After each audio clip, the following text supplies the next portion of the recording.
Hello, welcome to my discussion about the Old Testament again. I'm going to try really hard to make this much quicker, but I have a lot of slides, and this is only half of my lesson. But we're going to talk about Abraham and Sarah this week. Once again, we're covering part of it from the Pearl of Great Price because there's so much more information there. And then Genesis 12 through 17. So we start off with Abraham, and right in verse 1 of chapter 1, it says that he had to find a new place of residence and ready to leave from where he is. So I wanted to point out, first of all, the name Abraham in this book. He calls himself Abraham because he's writing this later. So his name, of course, was Abram at that time, but he changed it to Abraham in here because it was as Abraham that he was writing this. So why was he needing to leave the land of Ur? And we can see, I've just highlighted the ones I'm going to say without reading it all. But of course, his father and the other elders of the city of Ur had become idolaters, and they were ready to do evil, and they had turned after all these strange gods. So the people of the land were offering up their children to these dumb idols, and these were some traditions that they had received from Egypt, and they were perverted versions of the law of sacrifice that they had been given through Adam and his descendants, where they would take, of course, a animal and put it on the altar, but in this case they had changed it to these offering their children. So I think it's amazing that he says in verse 10, the thank offering they gave was a child. That's just unthinkable. So this is a familiar picture to those of us who are members of our church, but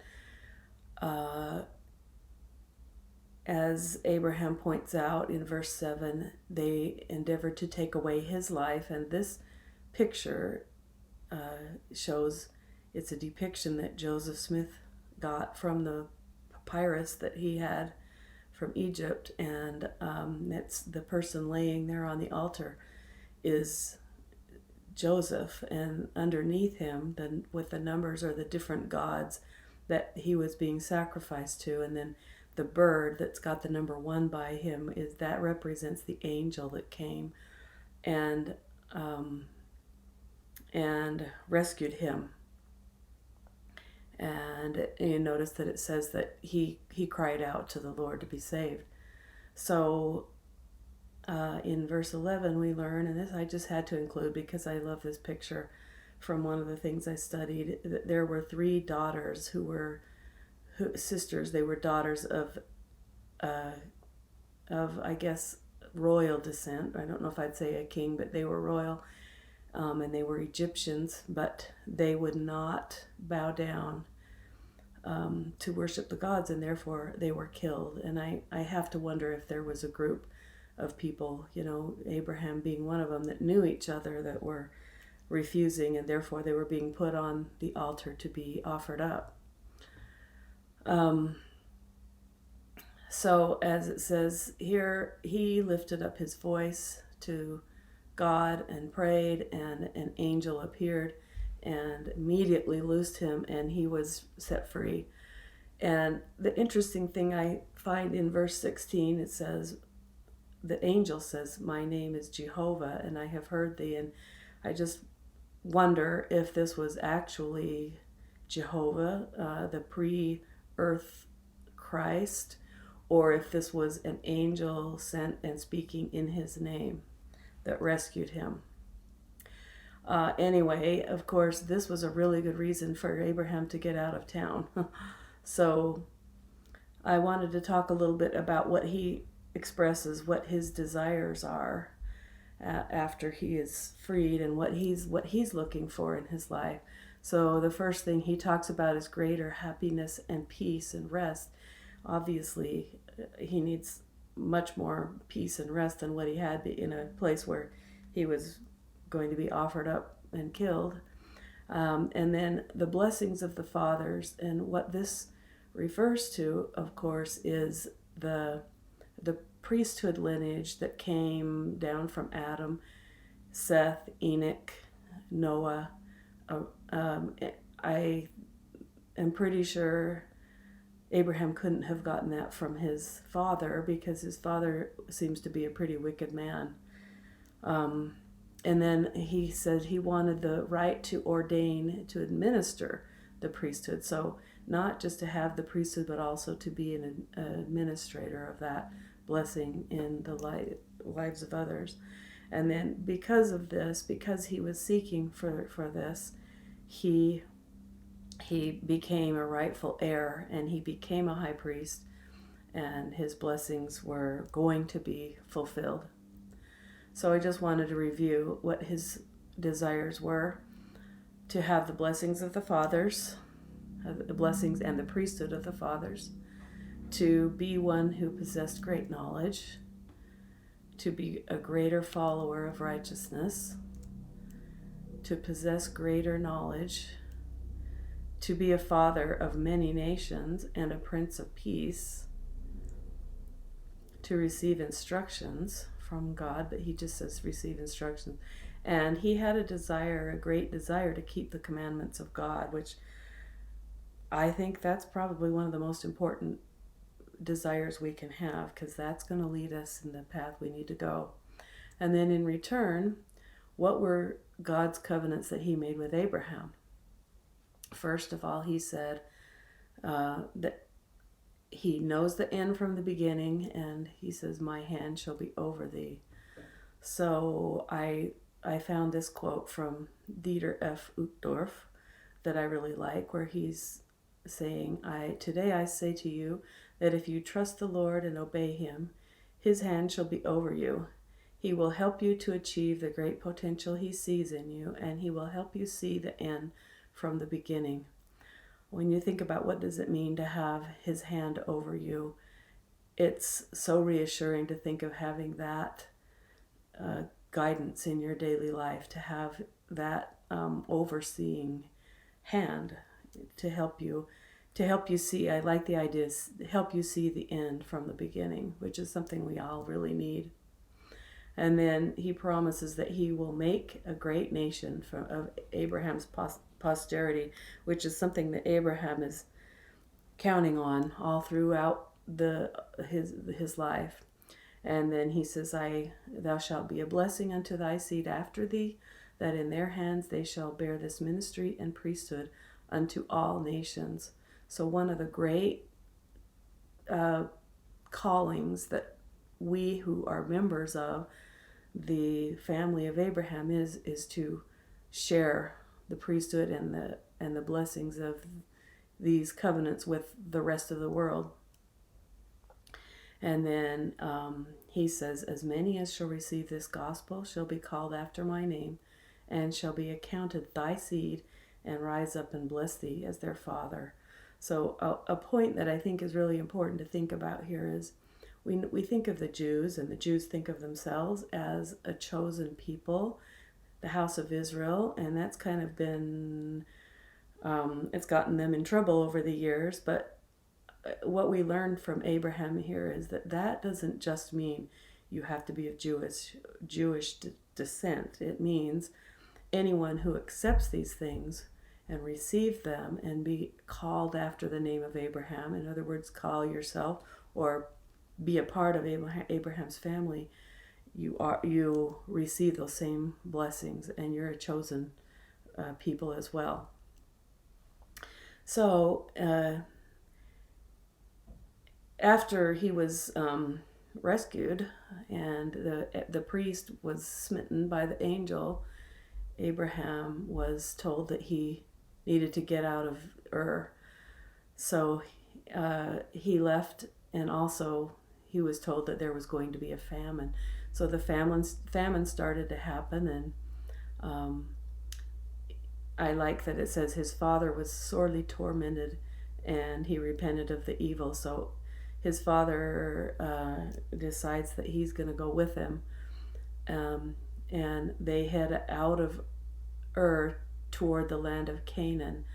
And one of the things that I notice is that if you look in Genesis, it says that Terah took Abram, his son, and Lot, and took them. But actually, if you read what it says here in the book of Abraham, it's clearly Abraham that received the direction and took the family, not Terah, Abram's father. So I wanted to have this little map that kind of shows where things are. You can see Ur down toward the bottom right. There's two possible places where Ur was, but we're going to go with this one for now since we don't really know. So they head out, and they, according to what the Lord says, he is taking Abram to be a minister in a strange land. So he's off to do missionary work. And then after staying in Haran, however you say that, for a while, and they did missionary work, and they lived there, who knows, but a number of years. Then there was a famine, and they decided that they needed to go down to Egypt, where Egypt had a much more I don't remember the word for it, but they had a better climate, and so they decided to get out of the famine to head down to Egypt. Then he stops at these different places that are marked on here along the way and builds an altar along the way, and I would say probably gathers more people. And then he heads down to Egypt. So after spending several years in Egypt, the famine abates, and he and Lot and their families go back up to Canaan. And by this time, their experiences with the Pharaoh of Egypt and things that had gone on there, Abram and Lot were very rich by then. So then we come to the story about Abram's wife, and it really sounds like he kind of threw her under the bus when they said, tell him that she's your sister. So we'll save your life, but she has to go and sleep with the Pharaoh, which there's not a lot of ways to look at that. And not only Abram is the one we see doing that, but also it says that it says here that the Lord told him to do this. So I went looking for a little bit of information to try to find out what really happened, and I came across this that's from the Dead Sea Scrolls, which you probably know of. They were discovered in 1946, and this is a little bit hard to read, but you can see that they only had little bits and pieces. They had to put it all together. But this helps a little bit, I think. It says, "And I, Abram, dreamed a dream during the night of my entering the land of Egypt. I saw in my dream one cedar tree and one palm tree, a very beautiful one, and human figures came and tried to chop down and uproot the cedar in order to leave the palm by itself. But the palm restrained them when she said, 'Do not chop down the cedar, for both of us are from one root.' And the cedar was left alone thanks to the protection of the palm and was not chopped down." And then it continues. There was a lot more than this, but it continues and says, "During that night I prayed and besought and implored, aggrieved, and with my tears streaming down, I said, 'Praised are you, O God Most High, Lord of all the ages, for you are the Lord and ruler over everything. And now I make an accusation to you, O Lord, against Pharaoh Zoan, the king of Egypt, because my wife was led away from me by force. Exercise judgment on him for me, and manifest your great power against him and against his entire household. May he, i.e. Pharaoh, not have the power to defile my wife for me tonight. Then they will know you, O my Lord, for you are Lord over all the kings of the earth. I wept, and then I was silent. So I just feel like this leads a little bit more possible light. I mean, going back to the idea that I said on the very first one, these are ancient tales, and we don't know, we really don't know the whole story behind it all. But it's possible that Abram and the Lord both were not really doing something that horrible to Sarai. And also, if we read from the story further, which I don't want to take time for, but Pharaoh and all of his household were smitten with a curse, and some people say it's impotence, which meant that anyway he didn't sleep with Sarai all during that time. I don't know. I thought it was interesting. So while they were in Egypt, Abram learns a lot and becomes really good friends with the Pharaoh and ends up coming away rich.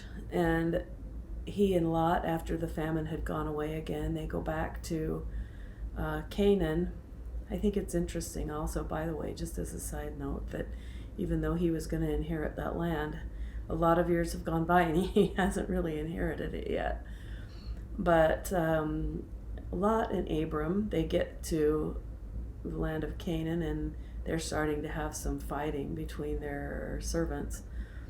And I really like just this little example that's given about how Abram handles it. And he tells Lot, you pick your part. You either can go to the right or the left, and whichever one you don't choose, I will go that way. And he lets Lot have the opportunity to choose, which is very a good peacemaker and generous. And then we know that Lot chose to go down toward the land of Sodom, which was evidently greener and more fertile at that time.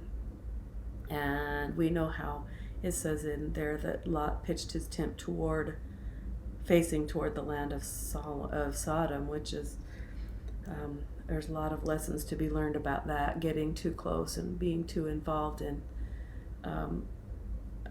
where wickedness is. You get tempted very easily. We later learned that Lot actually lived in Sodom. So Abram goes further out and pitches his tent in the land of Mamre, and the Lord gives him a promise once again that he would, no matter where you look, if you look everywhere, I will give you this land to you and your seed. And I like that Abram, once again, he's starting to get older, and yet he still hasn't really received the blessings that he had been wanting. And I think there's a big lesson here for us in the life of Abram about maybe delayed gratification and not losing faith in the Lord, but to see that promise and know that you can trust the Lord will still bring those blessings into your life. So there was a battle that took place with several of the kings in the local area, and Lot got involved, and Abram went and kind of rescued him. But the point I wanted to make here is barely mentioned in the book of Genesis, but there's a lot of, in the Joseph Smith translation of the Bible, there is a lot of stuff about Melchizedek that I would recommend to read. But Melchizedek was a great king, and they say there was none greater, and he was a man of God. And so in the story it says that he brought forth bread and wine. It doesn't really explain much about that, but in the Joseph Smith translation, this is just one little verse. He changes it a little and says he brake bread and blessed it, and he blessed the wine, he being the priest of the Most High God. So I think we can really compare this to sacrament, the ordinance of sacrament, that Abram received blessings and the ordinances of the gospel from Melchizedek, and he blessed him, which I would also say probably is an ordination where he became a high priest as Melchizedek was. And then lastly on there, he gave him tithes. So this is the first record we have of in the scriptures of tithing being paid, and Abram gives us that example. And so, of course, he's starting to get old, and he's thinking, how am I going to be the father of,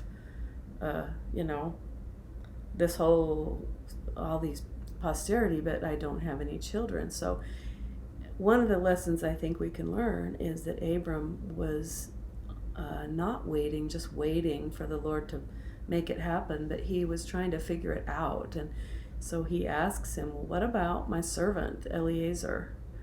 And maybe his child, because it was the rules of their day that since he was the servant of Abram, that maybe he could raise up his son, and that was where his posterity was going to come from. But the Lord tells him, no, that's not how it's going to be. He's going to come from thine own bowels. And then he had Abram go out and look, and once again reiterated how large his posterity was going to be, showing him the number of stars. And as you know, on a dark night when there's no city lights, if you can really see, and we know that the stars are absolutely innumerable, and we also know that is how the posterity of Abram has become. So then again, in trying to figure out, well, okay, it's going to come from his own bowels, he's going to have his own child, but Sarai is barren. What are we going to do? So Sarai is also trying to figure this out, and they're being proactive. And so Sarai, and I imagine this was super, super hard for her, but she brought Hagar, her maid, into Abram, and the Lord didn't say don't do it. So they went ahead, and he took her to wife, married her, whatever you want to say, and then Hagar did conceive. I think this was definitely part of the Lord's plan, that he would have another group of posterity that would come from this line. But it was very hard for Sarai and Hagar, to see this happening.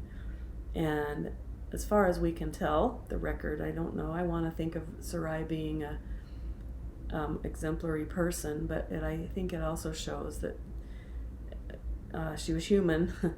And so here's this other woman, her maid, that was able to conceive and have a child, and she still couldn't. So anyway, she was not, and I like that it doesn't say Sarai cast her out. It says that she fled. So if you take what it says here at face value, Hagar left on her own.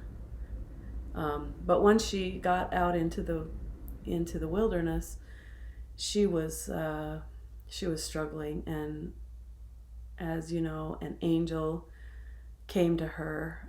She and her son both were about ready to perish with hunger and thirst, and an angel comes and gives her the message that she needed to go back to Sarai. And you think about that, nobody wants to be Hagar. And I think there are people in this world who feel like that, in a lot of ways. And I think there's lessons we can learn from this. And what was the blessing that was given to Hagar to make up for this? It helps us understand the importance of having children and posterity to these ancient people. There was nothing more humiliating to a woman in those days than to be childless.